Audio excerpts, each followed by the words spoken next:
Hello and welcome to the Slackware AArch podcast, Season 2, Episode 24. I'm Stuart Winter, the platform architect and developer of Slackware on the ARM platform.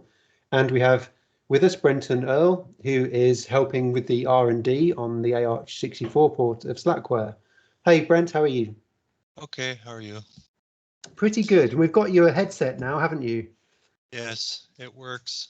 So we can hear what you sound like a little bit better than before. Yeah. So there's been quite a bit going on with the Slackware AArch64 port since the last podcast was out. And I do keep saying it, I know it's true, but it is pretty much just the documentation. In fact, I'll tell you what, just to prove it, let me show you the documentation. Since that time, I have been doing quite a bit of work on the installer and some more work within the OS itself.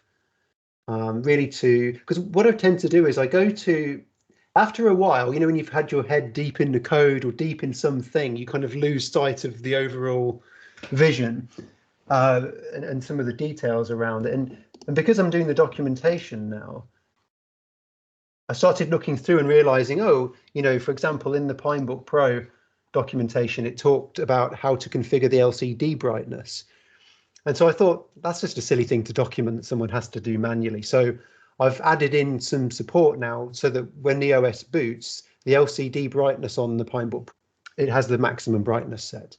So because, you know, that just made sense because when it boots, I don't know about you, Brent, but you can't really read it in the default with the default brightness level. No. And in like higher resolutions, it's just like kind of grainy too. So. Okay. Yeah, that's what I thought. So I've made the OS automatically set it to the brightest level, and you can then configure that level statically within a config file. And likewise for the Rock Pro 64, I figured that, you know, these things, as soon as the kernel module loads now, the fan accelerates to the maximum RPM and it's really too loud. So I've made the OS now lower it to the same speed that I have it set in the installer as well. So it's, I think it's setting 65 or something like that. It's still, it spins. I think it's going to keep it cool, but it's not too noisy as to be obtrusive. So I've done that, and again, you can configure that statically within a user controlled config file within the OS as well. So I've literally just pushed those updates out earlier today. Yeah, so as I look through these documents, I think, oh yeah, I should just fix that and just make that part of the OS. And these are the kinds of things that just makes everything take longer because, you know, I started making some changes in the installer, just simple touches, such as at the end of the installer now, so on the Raspberry Pi 4, it will tell you to physically disconnect the USB stick on which the Slackware packages were residing, because that way it's more likely to have this, you know, if you've only got one storage device, it's always going to be SDA. So little things like that, just to make the whole installation process a little bit more frictionless. So I'm doing adding little tweaks like that in and having to test them on x86 so I could upstream it, make that feature available in the rest of the Slackware architectures. So little things like that just to keep improving it. So we're kind of getting there now. Oh, and the really good news, I know I told you already, but my Pinebook Pro, so basically, I don't know what happened to the Pinebook Pro. Now, looking back on it, I thought the hardware had died, and I even emailed the Pine 64 guys and said, look, I'm sorry, but it's broken, can I have another one? Because I want to finish off the support for this. Fortunately, as it turns out, they didn't reply, and I didn't get sent another one. But Brent had said that because you were off for a while, then you came back. Yeah. I'd already built new kernels with various different patches in them, and things had moved on a bit. And you tried it, and it just worked. And we'd been having some issues with some of the with the display on the Pinebook Pro because it was missing some firmware in the initRD, and because of what Brent had said, and because of that, I was thinking, I wonder if I just turn it on, what happens now? Because I've got the latest installer. I've also updated the firmware now as well to the most recent version. Yeah. And Brent it works for Brent. So I thought, well, let's just give it a go. And I turned it on, and it booted the Slackware installer perfectly. And I flashed the latest firmware onto it, and it rebooted, and it was perfect. So yeah, I don't really know. There's definitely something that happened to the NVMe though. That's for sure, because I've in one of the previous videos when we were one of the Slackathons, I'd showed you that I was using the NVMe in an enclosure. And since that NVMe has started to be unstable again, and that was one of the problems I had in the Pinebook Pro. So I think I had like a combination of dodgy NVMe with some dodgy old ARM trusted firmware, and with some dodgy kernel patches. So I think it seems to be fine now.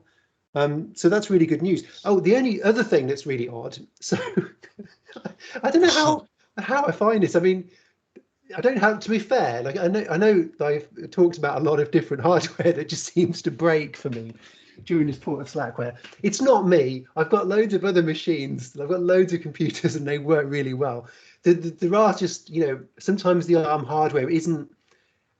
It's not quite to the same kind of quality build as, say, an x86 really well established vendor. I'm not gonna, let's be transparent about it. There is Yeah. sometimes, it's not the same kind of quality. I've got x86 machines that I've had up, in fact now, because of the UPS, one of my machines has been up since the entire pandemic. So it's been up for like well over a year now. And the machine just keeps chugging away. And to be fair, my ARM machine, my Banana Pi, which I run as a gateway, that's been up for 265 days as well. So, but sometimes the hardware is a little bit more, sensitive, I suppose we could say. Brent, you'd said that you'd got the USB-C docking station, right? And because it's got Ethernet on it. Yes. And so I got that as well. So I have one of those, and I made it required in the hardware requirements for the Pinebook Pro in order to install Slackware. My Pinebook Pro is working again, so I plug in the docking station, and I wait because the Ethernet port's not surfaced yet, and I keep waiting, and then I start to lose lose my patience a little bit, and I start looking, it's still not there. So I'm thinking that okay, the Pinebook Pro is broken, the NVMe got broken, Pinebook Pro's working again. The USB ports work on the docking station, so it must be the Ethernet ports died on the docking station. Okay. Yeah. And I was trying to think, I just don't know what's going on here, but I'm still happy that the Pinebook Pro is booted and it's working. And so then I just rummaged around and found I had a spare Ethernet USB-C adapter. So I plugged that in. It worked. It's a Belkin one. It just worked. So I installed Slackware over NFS, over the Ethernet. And then took it into the house, did some hacking on it in the evening. Very, very pleased. And I said to Brent, "Oh, it's really good that it's working again, but it's a shame that the suspend doesn't work." So I was like, "Okay." So we talked about it. Brent found the kernel patch. So I added the kernel patch. Everything else was already in firmware to support it. So I added the kernel patch. So I let the kernel package build overnight. Well, actually, it only takes a few hours now. After reducing the kernel down from compressing the same modules 4 times. It's just really legacy code. It's one of those. I was looking at it and thinking, why did I do it like this? But then I remembered it's just because it's just evolved. When I first did Slackware, I was just making it up as I went along. I just figured out what worked and scripted it. And now I'm looking at it with lots of experience, going, no, let's just do it like this. It gets out about 2 hours worth of compression. Yeah. So I fixed that as well. And I brought it back into my office. I wanted to reinstall the whole OS. I just wanted to go through it again.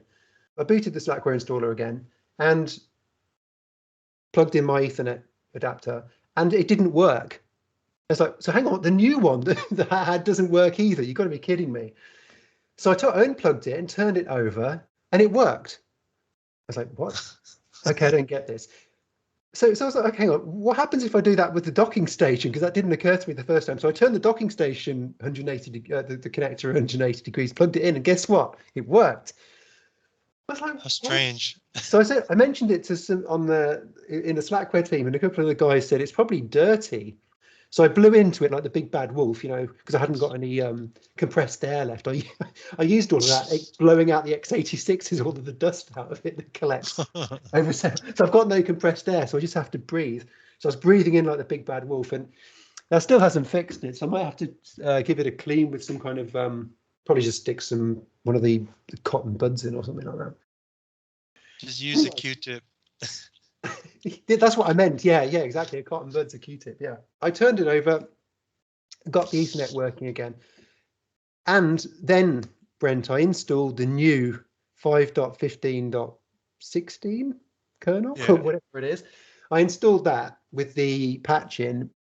I thought, what do you do with the suspend? Because I haven't actually configured anything. But then I don't configure anything in Slackware x86 either. I just close the lid and it shuts itself down. So I thought I'd do the same with the Pinebook Pro. I closed the lid and nothing happened.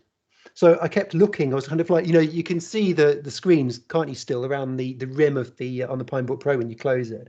So I could still see the text on the screen. I was looking at it, you know, like, is it gonna suspend? I was in suspense myself, you know, and but unfortunately I was the only one that ended up in suspense because that didn't suspend itself.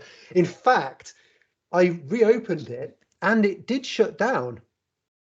So I was like, oh, maybe I just didn't wait long enough for it to suspend. I prematurely reopened it. So then, of course, the thing is, now this is the weird thing, right? So when I booted the new kernel with the suspend patch in it, it booted just fine. I went into KDE, everything worked, the console, everything. It was only when I went to suspend it, reopened it, and then it had shut itself down or whatever it did, and I turned it back on again. Booted up, but as soon as the kernel took over and lit up the display, it was like it had the wrong frequency, you know, so it couldn't actually display properly, and there were vertical and horizontal lines across it. And I thought, don't tell me the Pinebook's broken again. Yeah. I was thinking, no, it's not going to be broken. It's just the kernel. It's just the kernel. It's got to be just the. So I backed the patch back out again, recompiled the kernel package, read it, you know, put the installer back on the SD card, booted it, and it's all good now. So that suspend patch is no longer applied into the package because it doesn't actually work. I wonder why it's applied. They have it, like why it's working, but I don't know. No idea. It might be that it needs something else to accompany it, maybe some settings somewhere. I don't know, to be honest. But I've backed it out for now anyway, because I don't see that as a blocker to a release. It, you know, it's just one. In fact, what I've done is on the Pinebook Pro. So I've pretty much finished this documentation now. In fact, I've pretty much finished all of the documentation for the 3 hardware models. At the tail of this document, I've listed the known bugs. I mean, it is a laptop, so suspend and resume really does make sense, but you know, that can be addressed in the future. It's not a blocker. Yeah. So yeah, it looks pretty good. I mean, all the documentation. Oh, look at that! I've got to fix that. That says RockPro64 login. I'll fix that. That needs to say Pinebook Pro. But yeah, pretty much. Yeah, thanks. It's all looking good, really. So like, here's the thing I added the other day: /etc/rc.d/rc.platform.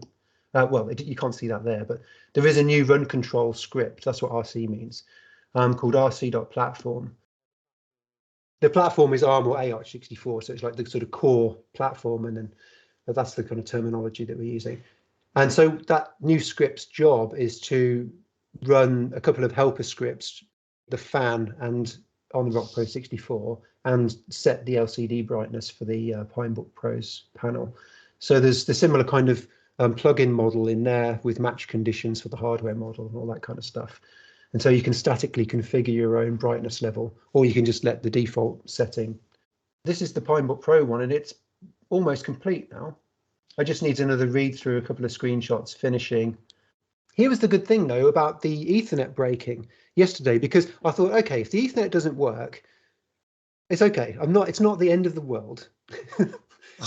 Because I thought, well, the wireless LAN is appearing, so you know, I'm not going to use the Pinebook Pro on wired connection anyway. The whole point of it is that I can use it over wireless. So given that everything else is working, why don't I just change it so that it uses the USB stick installation method. So I just copy pasted it from the Raspberry Pi documentation and changed it over so that now the Pinebook Pro, the installation guidance will suggest using a USB stick. In some respects, I think it's actually the best way of doing it. I'm kind of starting, particularly like you said on one of the last podcasts, you said, well, what if you download the installation media somewhere else? And you don't have internet or particularly good internet at home. So just, put it on a USB stick. So yeah, I mean, you're right. It makes a lot Or of sense. like reinstallations, you just keep the repo on the same hard drive you're going to install to, on a separate partition type of thing. Yeah, you can do that. Yeah. So that's what I've done now. I've copied. Oh, look, as you can see, in fact, I need to change that. So yeah, I copy pasted that. I need to give it a read through. It was good that the Ethernet disappeared, in fact, because it led me to change this and use a USB stick instead. So I think that's turned out for the best, actually. So yeah, there's a few more things that I need to change in here, but it's getting there. So I'm pretty pleased with that. This documentation, though, it's one of these things where I need to go and not look at it for a few days and then revisit it with fresh eyes, because otherwise I don't see the wood for the trees, really. But yeah, it's all in good shape. So I'm really pleased that the Pinebook Pro is now working again. I feel like I've installed it so many times that when I go and use my x86, I put AArch64 on it. Oh, you told me. Yeah, I've done that myself many, many times. When you said that, it did make me think, because I could change the installer to detect that.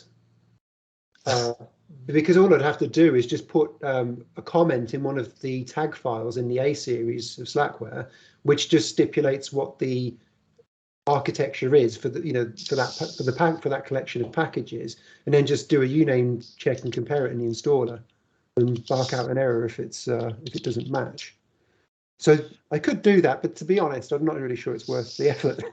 Well, the only time it happens is when I'm installing over HTTP and I have the wrong mirror up.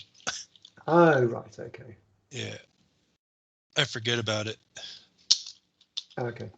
Yeah, I won't do that. There's quite other things to do. But yeah, this is all looking good now, and I've got the where is it? This is the Raspberry Pi documentation.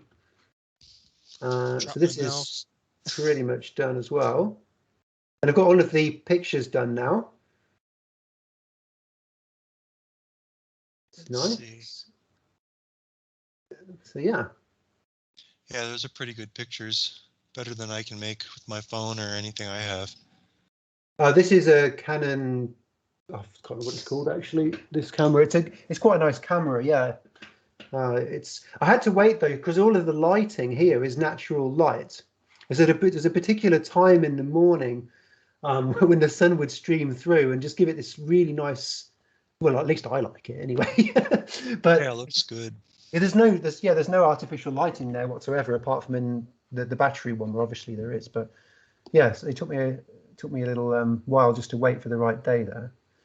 But it is a nice camera. It's quite funny actually. We only got this particular camera because my wife dropped the other digital camera in the sea in a rock pool. We're taking photos of crabs, and she's like, "Oops, I just dropped it in a sea." And then quickly I managed to retrieve the SD card out of it. And fortunately, the camera was a write-off, but the SD card was good, so I could retrieve all the pictures off it. Oh yes, in the Pinebook Pro, I found that you do still have to power off the machine before you reboot it. Otherwise, the screen just ends up corrupt on the next reboot. At least it does for me anyway. But I don't really mind, but it is what it is. It just finds the wrong drive. It tries to boot the NVMe instead of the SD card for U-boot. No, it doesn't on mine. U-boot works. It's as soon as the kernel boots it's as soon as the kernel boots and lights up the display. I end up with vertical bars on it, and I can't read anything. But the OS is booted because I can log in as root. Oh, I can log in, and then I can see that there's something going on because it's actually changing behind. So for me, it's a different issue there. But if you don't have that, I don't know why, but who knows? I haven't reinstalled the Pinebook in a while. I could probably do that today. there won't be any updates out for Slackware ARM for till next week at least, because it's building Rust and Qt, which take quite a while.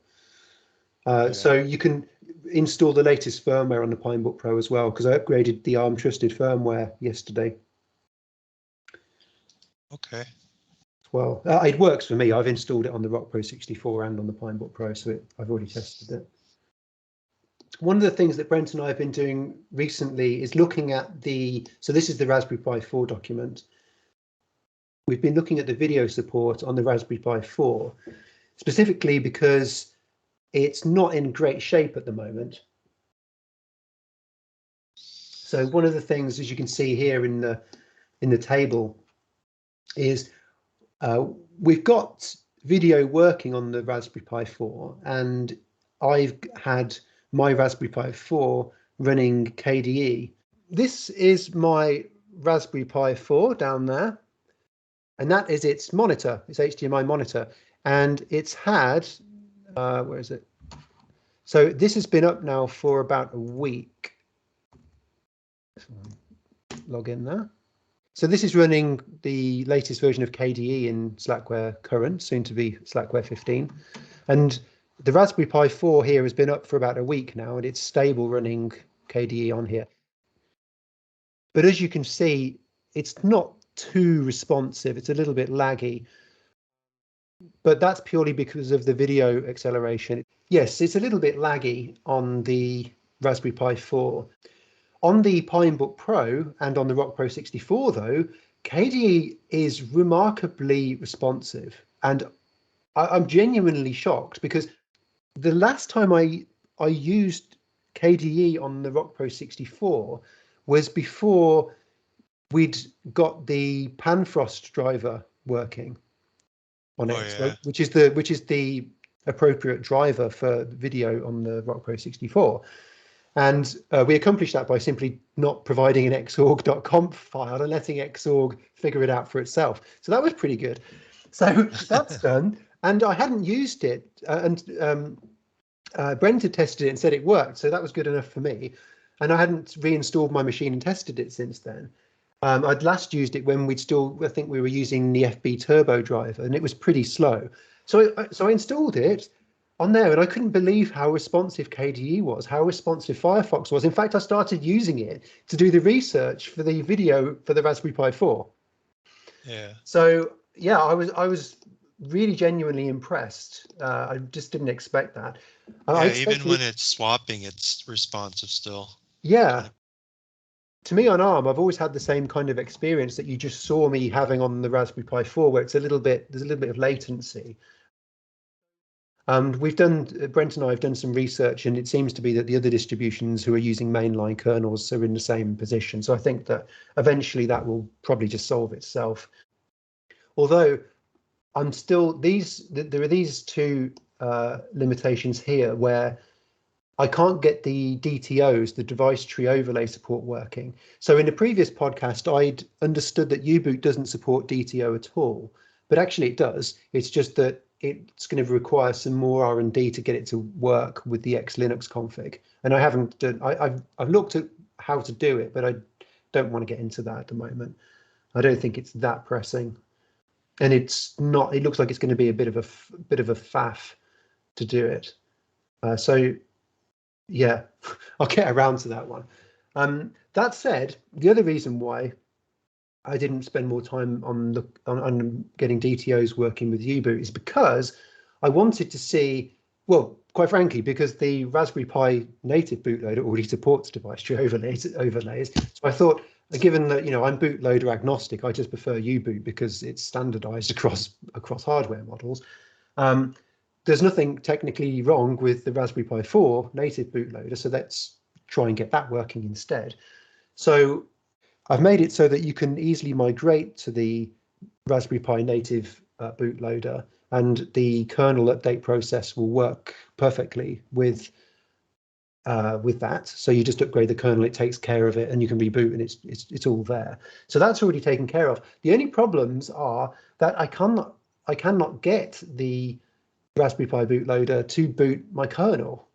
Don't know why, because apparently it should be able to boot a mainline kernel I don't know why it doesn't. So what I'll probably do is grab one of the other distribution's mainline kernels that apparently works, or apparently is bootable from the Raspberry Pi bootloader, and see if I can just at least get that to boot. It could be just simply that the mainline kernel currently doesn't work with it. That's quite possible as well. I've just hit a bad few releases or something, I don't know. But apparently it should boot a mainline kernel, so that needs a little bit more work. And that's basically blocking DTOs as well. So I think that with the device tree overlays that the Raspberry Pi team ship from their GitHub repo, I think you can use those, because the current mainline kernel doesn't boot it. The current mainline kernel doesn't build DTOs. So I think it might do in the future. I think that's one of the things it doesn't currently do. At least I can't get it to build them, or it doesn't get built by default anyway. Let's say that. But I think that's because it's not currently integrated yet. So if I can get the Raspberry Pi bootloader booting the Slackware mainline kernel, then I think the DTOs will just work, the ones that are in the boot/platform/HWM model directory. That's what I think anyway. But the good news is that the bootloader config for the Raspberry Pi 4, like the GPU settings, the amount of RAM allocation and that kind of stuff, that does all work. So you can configure that stuff inside of there. Yeah, so there's poor X performance generally right now. There's nothing we can really do about that. And now the other thing that is more concerning, although there's nothing I can do about that either, I don't believe, is that when you say start loading the system a bit by playing videos or running something that's like a web browser on and have a number of complex websites open on multiple tabs, for example, and JavaScript running there. And what happens there is that the system, it hangs. So X freezes and even the keyboard freezes. So the caps lock key stops working. And even if you disconnect it and reconnect the USB keyboard, it still doesn't work. However, you can still use the machine remotely. It's still up and it works fine. It's just that X is frozen and the keyboard doesn't work anymore. So Brent's looking into that, and it's quite possible that that's to do with memory allocation. Although we've both tried, tinkering around with the settings, and people who have set up this configuration have typically assigned 128 megs of RAM to the GPU. But that doesn't fix it, so I don't know. So at the moment, I'm shipping it so that it doesn't have any of those configurations set. So it's just got the configuration file now, the Raspberry Pi 4, because you were saying, Brent, it was quite sparse before, but now I've started adding in some extra defaults or settings that I think might be useful in the future to start filling it out. Because there's quite a few settings in there actually to control the Raspberry Pi, and they're all really well documented. So yeah, but yeah, that's kind of, so in summary, those are the known issues that we've got with it. But again, that's not going to stop me from pushing it out. I think as long as they're highlighted here, that's fine. One of the good things about having the Rock Pro 64 and the Pinebook Pro is that I know that it's the same software. It's just running on a different hardware model. So, the system hanging under load is not a problem in the Slackware distribution. It's just a problem with the Raspberry Pi 4 integration, which is just most likely because it needs a different video driver. So we'll have to wait for that VC4 one to appear in there. But if there are any patches for that apply cleanly to 5.15, I'll have a look at them. But realistically, I mean, it's not really worth looking at until Linux 5.16 anyway. This is the only thing that's unstable on the Raspberry Pi 4, right? It's just the video driver, yeah. I mean, the machine is working, it's great. It works perfectly. I'm really happy with it. And in fact, all of the machines now, they've all proven to me that they're stable. As the changes get, make it into the mainline kernel, we'll pick them up and get it working. Yeah, and I mean, it's going to be released into current, so it's still development. But even though it is a development stream, it is still held to a high standard. It's not, things aren't deliberately sent out in a bad state. Tested on the users. Well, yeah. I mean, The users do test it. That's for sure. That is part of the unwritten contract. Yeah. But it's supposed to work as well as it can. So, but yeah, just listing what those known bugs are is good enough for me. Yeah. Yeah, so I just need to do a little bit more work on that and on these documentations, tidy them up, and then I'll finish off with the installation video, and then I will put it out for release first to the Patreons, and then later out to the public. Yeah, the Pine64 stuff works really well. So. Right, so this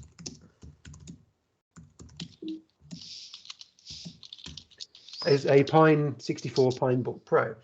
I was saying to Brent the other day that I can't get the sound working out of the audio jack port, and then I realised that it's probably because internally it's wired up to connect to the UART. Because when the Pinebook Pro was breaking, I was trying to figure out what was going on by using the serial port to debug it. That's how you work on these things. When you install the Pinebook Pro, though, in the documentation, you'll see that I suggest just enabling it for sound because it works. You don't need to debug the Pinebook Pro. It's only if it starts breaking. So the reason why I don't think I've got the... I think that answers my question, actually, Brent. I said to you there was no analog. Yeah, because that's exactly why. Because it's wired to serial, so it's not going to appear, is it? But it's just that I can't get the speakers working either, the built-in speakers. And I wonder if that's because it needs the audio jack. It could be. Yeah, it does. Because it's audio. The speakers will work, but the headphones will not if you have it enabled on the serial console. The speakers don't work. I must have the serial port. I must have the serial console enabled. Well, try that default, and then I'll show you which one. Yeah, and then go to F5. That's just what I do, and go all the way to the right in the menu. Yeah. Yeah, you said you had to unmute some. Yeah. See those 4 boxes that are muted? Just unmute them by pressing M. Yeah.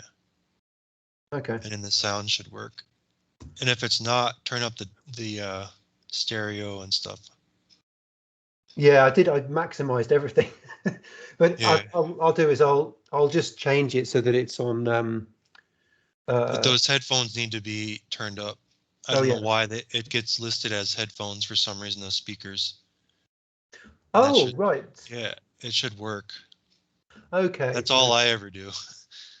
Okay, I think that it will once I switch it into sound mode rather than serial. That's what I guess. Yeah. Okay, cool. That answers my question as to why it wasn't appearing in the list. Yeah, so that's a good point. Noting if somebody does, get the settings wrong, you won't find the analog sound card in there, so the speakers or the headphones won't work. Cool. Okay, but other than that, yeah, it's working nicely now. I've had KDE running on my Pinebook Pro, and I was downloading. I took it into the house yesterday, and I had the iPad connected to the TV, and we were watching Apple TV on it, which the iPad's using the wireless, of course, and the Pinebook Pro is using the wireless, and we're watching something in high definition.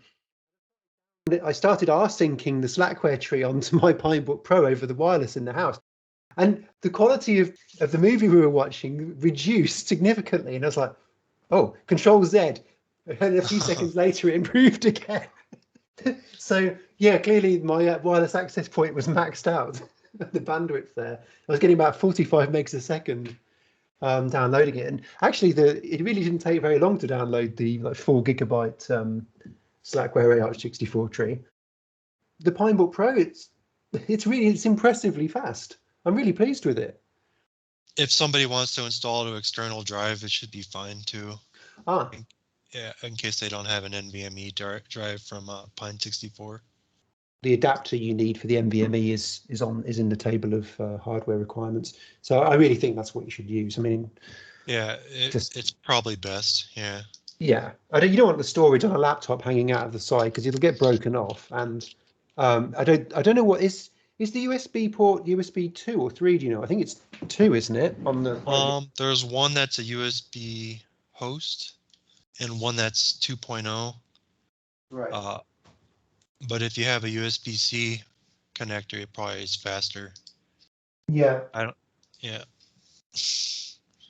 You know, this docking station from Pine64 is pretty nice, actually. Was just having a look at it, and it's got extra USB-C ports in there. It's got quite a few USB A ports in there, and actually, you know, Brent, you said it hadn't got a micro SD card slot. It does, doesn't it?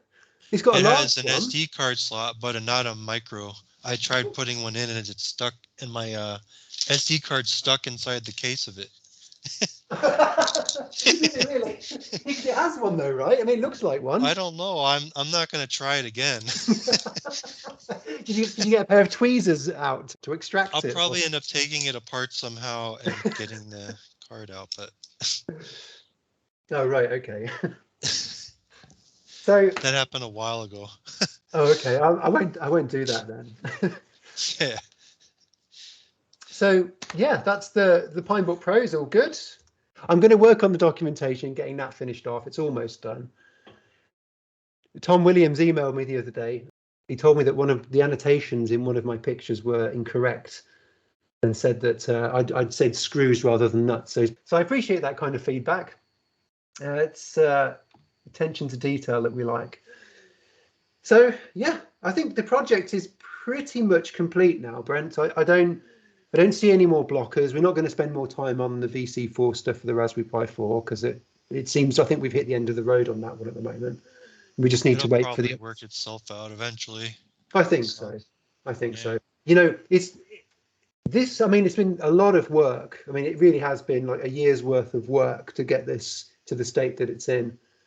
But I think, you know, from reading forums and various different mailing lists and so on, I think I'm pleased that I didn't do the AArch64 port earlier, because I think in the direct integration support for various hardware models is really well established and mature in the kernel now, and a lot of the drivers have matured since then, and everything seems in a pretty good stable state right now.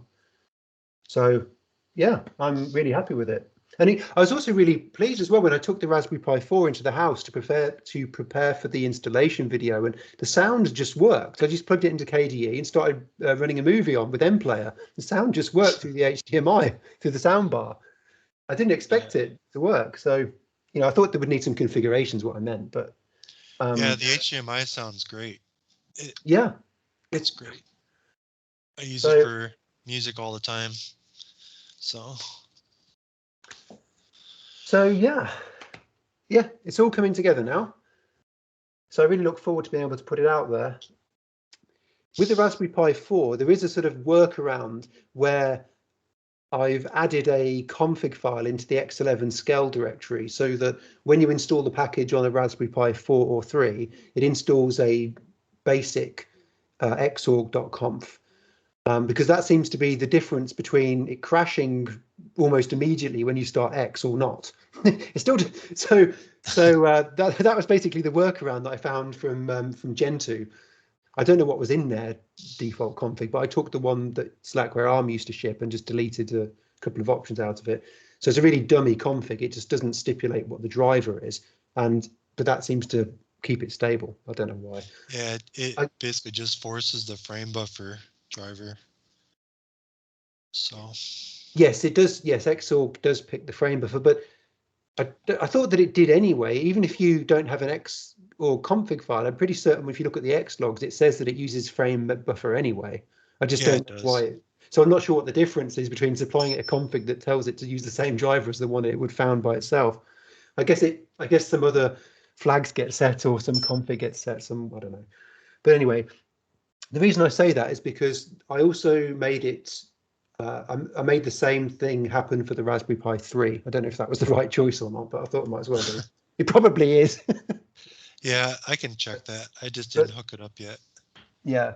Well, the Raspberry Pi 3 has quite a different video setup as to the drivers, as with regards to drivers, than does the Raspberry Pi 4. At least that's what my reading Yeah, there's a good chance that it will work without having to do anything, but it's more mature, so. Yeah.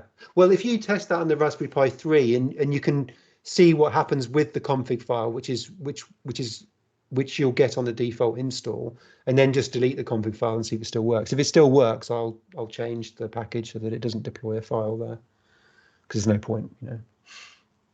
Yeah. There isn't going to be any installation documentation for the Raspberry Pi 3, I think, because at the moment it's still not. I've forgotten what the problems are with the Raspberry Pi 3 actually, because I think your Raspberry Pi 3 isn't that stable or something, isn't it? So it's fine now. I just haven't tested X on it. Oh, okay. So if I did some, but it was before we made the changes for the Raspberry Pi 4, so I got to retest it. Okay.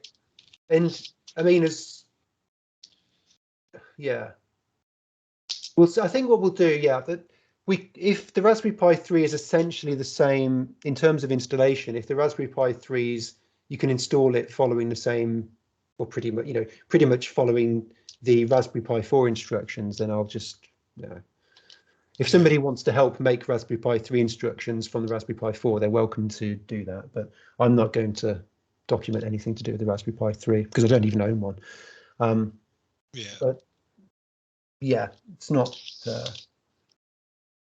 I kind of think that there's probably more people interested in the Pi 4. I imagine so. Yeah.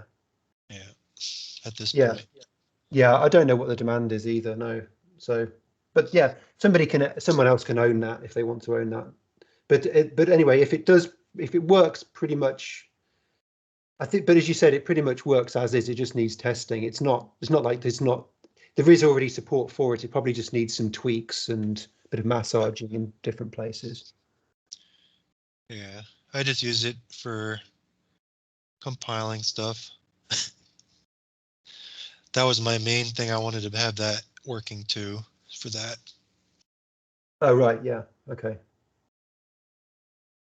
I haven't compiled anything on the Raspberry Pi 4 for quite a while, actually. I was testing when I initially got the support for it and when we initially got the support for it working, I had it running and I was just using it as the lead build machine just to sort of soak test it. Yeah. But other than that, I've gone back to the Rock Pro 64 for the build machines, and I'm just using the Raspberry Pi 4 to test Raspberry Pi 4 support, which I'm quite happy with, actually. I was going to get another Raspberry Pi 4 because I thought I might use one as a build machine, but actually doesn't really give me anything. And in fact, because the Rock Pro 64 has more cores, it's a faster machine, and the Raspberry Pi 4 has double the amount of RAM. Well, mine does anyway. It's an 8 gig versus 4 in the Rock Pro 64.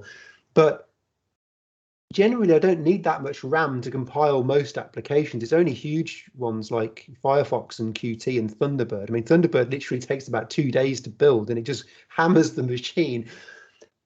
I did build Thunderbird on the Raspberry Pi 4 as well, but it was still hammering it anyway. And actually, there's something odd about that. I need to look into that because I found that Thunderbird no longer compiles with more than one parallel job. So as soon as I increase it, it just crashes in some strange way. And that my initial trick with that stuff is just to bring num jobs down to J1 and see if it's that issue. And often that solves quite a few of the strange compile issues that don't make any sense. Sometimes there's no actual error from the compiler or the linker, and you're like, there's nothing here that's tangible. I don't know what's happened. So I just change I lower the number of parallel jobs, and if that doesn't work, I stop using distcc and often just compile it natively, which fixes some of the things. It's quite funny, actually. Mesa went through a stage of not building with distcc and not building with parallel jobs, and then eventually I'll just retest it out of curiosity and it works again, and then it'll break again. Yeah. Most of the time everything works, but some of the packages go through these sort of phases of not working with parallel build jobs. I never look into it. I don't know why. I haven't got time for that. I just disable it and move on and pick it up later. Yeah. But you've also been testing, because Slackware 15 will be out. One of the things I need to do is compile when I upgrade my x86 64 machines, is rebuild the cross-compiler toolchain for ARM and AArch64. But you've tested that and it works for AArch64, didn't you? Yeah, I'm testing it right now. I'm just building the kernel just to see if it's working. Cool. Yeah, it's good for me to know because it means it makes my mind, it makes me feel more at ease because I know there's less work to do. Because actually, I haven't upgraded Slackware now since 14.2 was released. My production machines. So even though I'm very au fait with upgrading it, with installing Slackware, I'm pretty good at that. But upgrading a server is quite a bit of work involved when you've got a lot of things configured and custom packages and stuff. So I need to. Oh, do you know, Brent? So I'm in a bit of a conundrum because I now have had now for a few months fiber to the property. As distinct from in the UK, we have something called, there's a few different options. You've got that, ADSL, SDSL for DSL lines, and FTTC, which means fiber to the cabinet, which is where they run fiber from the telephone exchange point in the village or wherever it is. They run fiber to the cabinet, which is a cabinet that sits on the street, on the just in the residential streets. So they usually sit on the pavements. And then from there, they run copper or aluminium. Was in my case, they didn't even stump up for copper. I think because it was built after the war, there wasn't an abundance of certain metals like copper because they'd been used for the war effort, so they used aluminium instead. So the quality of the line just wasn't really that good. So you had this fiber to the cabinet business, which is what I had for 5 years and beyond. And then recently I saw the guy installing fiber new points in the streets. So I was like, right, ISP, I need fiber. So I've got fiber to the premises and you can get up to a gig. So I've gone from 25 megs down and like 600 kilobits up to, it could have been a gigabit, but I picked 500 megs because I didn't want to pay for a gigabit because I really don't need a gigabit to my house. Even though it's nice, I have to pay extra for it and I don't get the benefit of it because even doing all the work I do of uploading sometimes gigs a day to the FTP servers, it takes minutes.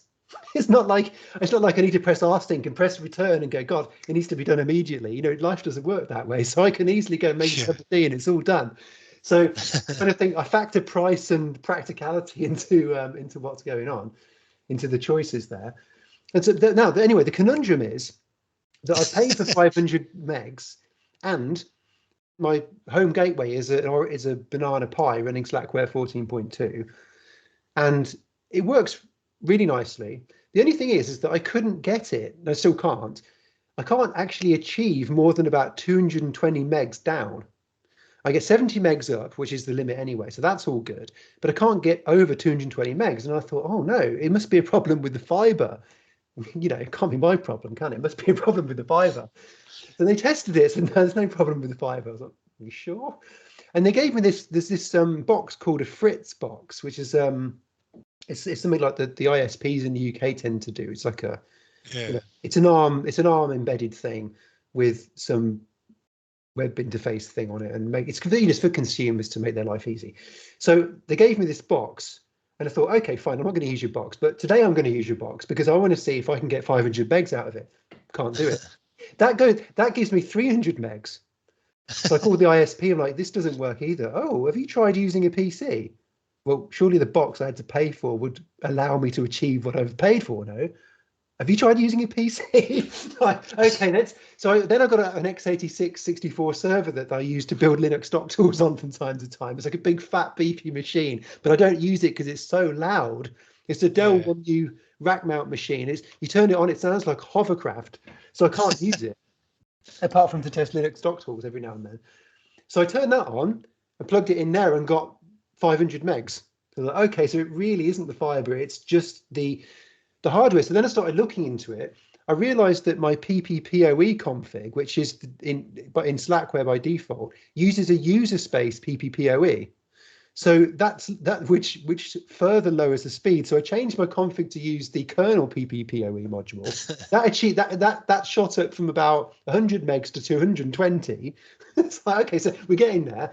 And then of course I realized that the problem is, and here's the conundrum, the problem is that I took quite a circuitous route to get this to the conundrum, I must admit. But the problem is that the Banana Pi, which is what I want to continue using for my home gateway because it's stable, I've used it for years, The problem is that whilst it has onboard Ethernet at a gigabit, which I can saturate and would be more than sufficient for DSL, for fiber to the premises. The problem is that it only has one Ethernet port, and the other Ethernet port is supplied via a USB to Ethernet adapter that I've got plugged into it, which is connected to the fiber, because the fiber to the house, to the property, is terminated. They have a converter that converts the fiber into an Ethernet port, and it's powered and stuff. So that's how they present it into the property with Ethernet. So the problem is that the Banana Pi only has a USB 2.0 port. Yeah, which is limited at 220. It's limited to 490 megabits a second. I'd have to Google it. I don't know what it is, but it's something in a range of, it's below 500 megabits, right? Yeah. So I thought to myself, well, okay, it's not too far off 500 megs. I don't mind losing a few megs, but then I'm thinking, I wonder actually what I'm going to get out of it. So I've got on my to-do list, because the version of Slackware it's running on there now is 14.2 Slackware ARM. It's software floating point port. So I'm wondering if, because the Banana Pi is a hardware floating point hardware model, whether Slackware ARM 15 will fare better on there anyway, because it is noticeably faster running a hardware floating point port on ARM v7. But still, so even if there is a step change improvement in terms of the connection speed that I get, I was thinking, well, I could get full 500 megs, and I could even perhaps upgrade it to a gigabit if I put an AArch64 machine on there, which has a USB 3.0 port. But then I thought, there's a problem with this, because then I'm not releasing a Slackware AArch64 15 version, because it's too early to do that. It's not tested. I can't release a stable version of something that's only just come off the press. So, although to be fair, it has been in testing for a year or more, but nonetheless, I'm not releasing one. So then I thought, what if I run 32-bit Slackware ARM on my AArch64 machine? So then I started thinking, well, how am I going to get the kernel working on there? Because I need a 64-bit kernel. And I was thinking, how am I going to facilitate that? Because at least that way I've got a stable release and I can just deploy the updates to it like I do now. Yeah. It's a difficult decision. Well, the USB 2.0 usually maxes, if you plug in a USB to Ethernet adapter, it'll max at like 220. But if you use USB 3.0, it should give you a lot more. Yeah, at least that's what I found. But that's the problem. Yeah, that the 32-bit ARM machine doesn't have a USB. It doesn't have a USB 3 port on it. I thought I'll use an Orange Pi then, but of course the Orange Pi doesn't either. That has There's USB. one, but it doesn't work. Is there? The one that I've been working on, the Orange Pi R1 Plus. Oh, it has 2 gigabit ports on it. Oh no, I meant the Orange Pi Plus 2E that I support in Slackware. Yeah. That's what I meant. That only. So I thought, oh great, I'll just Google that. What's the spec again? It doesn't have a USB 3 port either, so I can't substitute one of the build machines for my gateway, which I would quite happily do because they're also really stable machines. But yeah, maybe I can find another 32-bit ARM machine and just add some hardware model support in. It probably wouldn't be. You know what? I might, just for laughs, I might Google some. Should we Google some now and see what there is? Yeah, I'm doing that right now. Yeah, that's the whole reason why I was trying to get that board working, but it just doesn't have the kernel support that I want it to have. Friend, look at these important things in the world. Look, trending searches. This is the default setting. I don't use Safari at all. Fascinating. Yeah. Okay, let's look for something more interesting.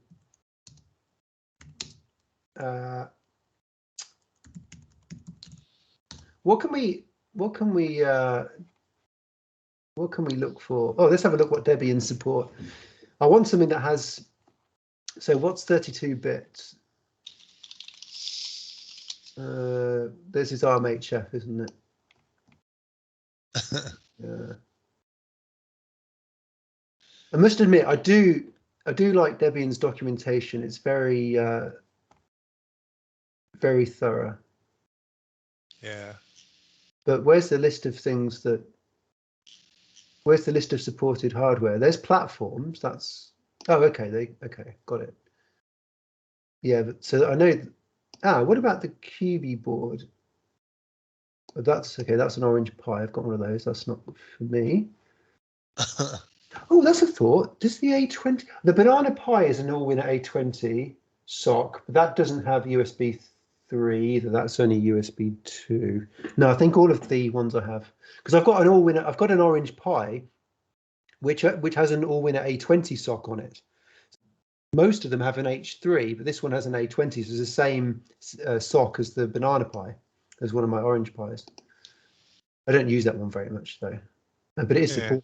Actually, it is supported by Slackware, but I haven't listed it on the website. It's in one of the installation documents. There's probably no point now. I don't think anyone would. I'm probably the only one in the world that has that has one that's going to run Slackware on it. Yeah. What is this? Does this have Somebody had a forum post on LQ about that. I'm trying to. QB Truck 14.1 Slackware. Yeah. Looks like yeah. Oh, that's not Firefox, is it? How do you use it's this? running the 5.16 kernel on it. 2 USB. Oh, it doesn't say what version of USB. Oh, there's lots of different versions of the. I suppose it would. I don't know. This isn't the best spec because it doesn't tell me what version of USB it is. I do like these pictures though. These are cool. I want to have these. I need these things. I don't know what these are. I need have these. them. Oh yeah, you've got yours. You've got Yeah. something that looks like this. Oh, it's actually the same thing as like the Raspberry Pi Yeah. the platform that I've got. Yeah, that's And quite. like for the smaller boards that don't fit it exactly, you just drill holes in and connect it. Works fine. Yeah. It's just acrylic, like plastic, but If they have, yes, if they have USB-C, that'd be good because I can use a USB-C adapter. Or if I have one that's got dual Ethernet, that's also an option because that's all I really care about, right? I don't need a USB 3 port. That's just because I'm thinking of adapters. yeah. But if if one of them has 2 Ethernet ports, which are gigabit, then that would suffice. Doesn't look like it does though. That's intense. Yeah, this looks like it's going to come out and like take over the world. Yeah. Isn't it? It looks like it's the Terminator. It's going to come eat you up, isn't it? All I can think of is all the time the person put into it to get it working. I've got to say, it looks nice. I wish my build system looked this clean, but the problem is this. This is assuming that nothing ever breaks and you don't want to attach something to it and get access to the pins below. Yeah. So in reality, yeah, if you actually if you work on the system and need to try things out, this isn't. Yeah, for a statically configured setup, this looks nice, I've got to say. Yeah, if you're changing boards out though. Yeah, that's not going to work so well.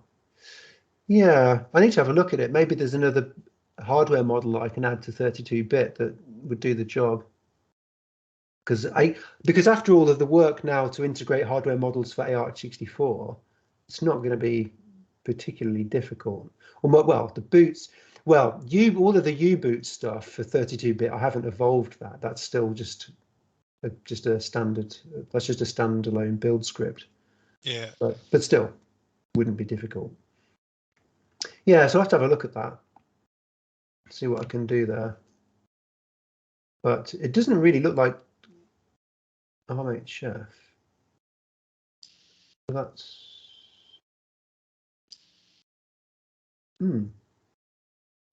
yeah, because most of the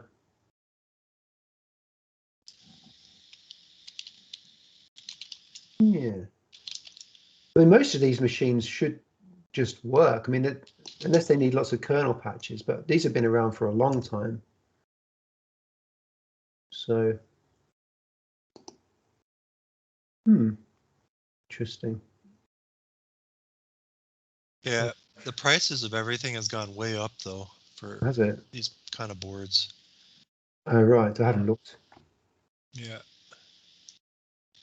Okay. Oh well, I'll deal with that issue at some point. I'll see how much better. I'll see if there's a marked improvement on the with running Slackware ARM15 on the hardware floating point version on the Banana Pi, and see if that improves matters somewhat. It might do. All right. Well, Brent, that's been actually quite a long one. It's really good to talk to you, and Yeah.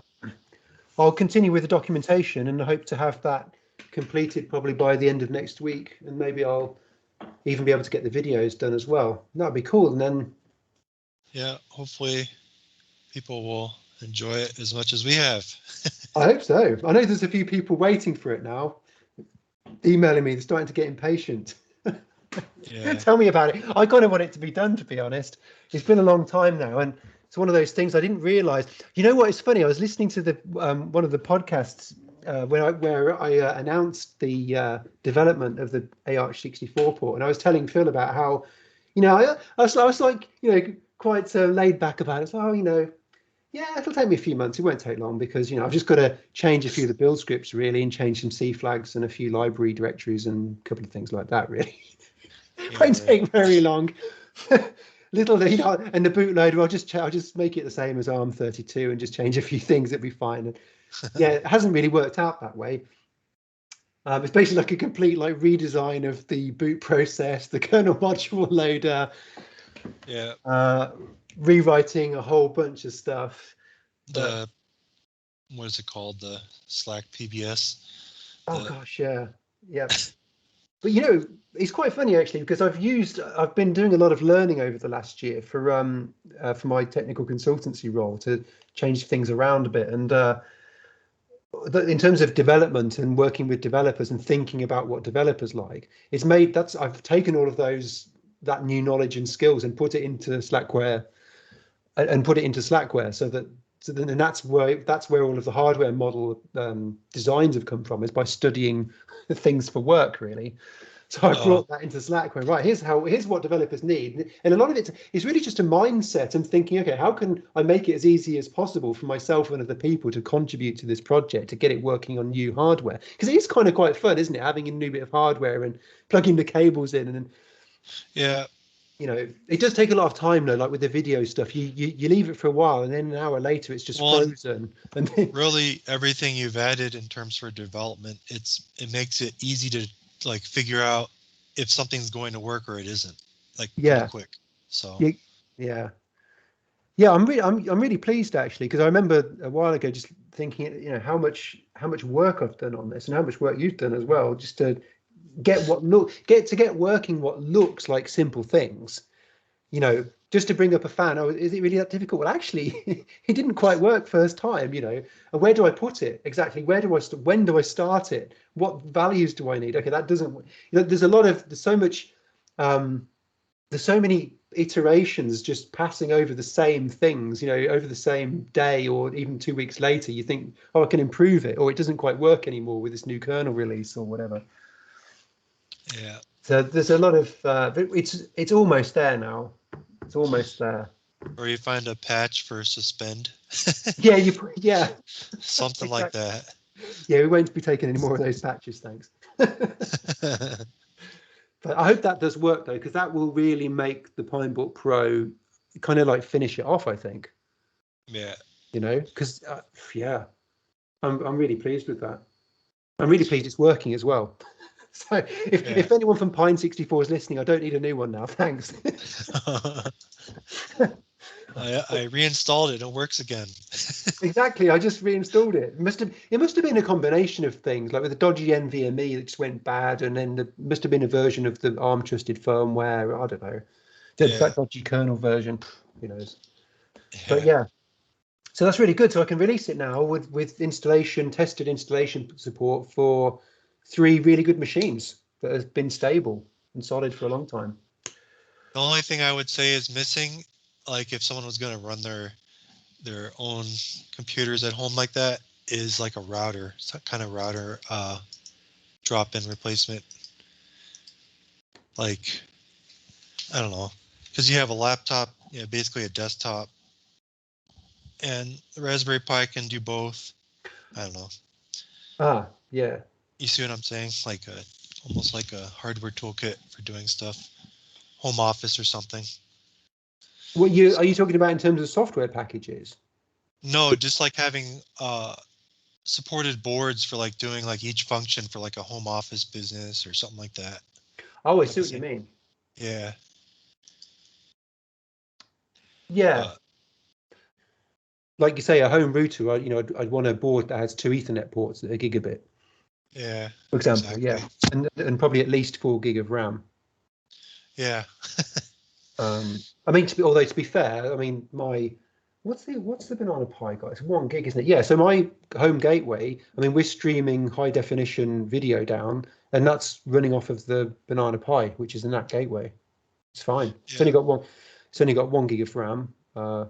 I mean, the reason I say 1 gig of RAM, actually, you wouldn't. It's only it's only, at least in my experience, you need a lot of RAM if you are maintaining state. Like when you're doing natting and you want to maintain the state of the connection because sometimes you can break protocols if the connection gets dropped too soon. Yeah. So stuff like Yeah. that, then you can use a lot of RAM and a few things. But Yeah, I ran Raspberry Pi 3 for like a year as the gateway, yeah. and I just had it set up on a cron job to reboot every day Oh, right. Okay. because it would just start. It just couldn't keep up. Oh, okay. That So doesn't sound good. Well, I've never had that problem with any of my machines.